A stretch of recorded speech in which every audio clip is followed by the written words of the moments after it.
In addition to future scenarios, the Sea Level Scenario Viewer includes layers for current flood risk, based on 100-year and 500-year floodplains, and storm surge zones covering Category 1 through 5 hurricanes.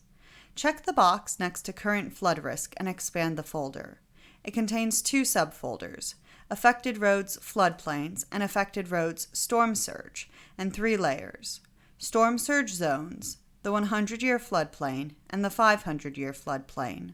The subfolders correspond to the layers, showing how roadways are affected by current flood risk.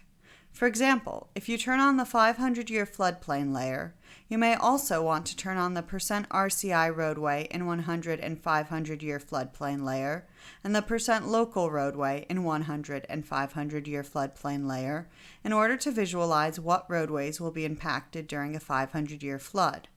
Or you may want to see how roads will be impacted in a Category 3 storm. As these layers are nested in multiple folders, make sure that you have the layers themselves turned on, as well as any folders they belong to, in order to view them.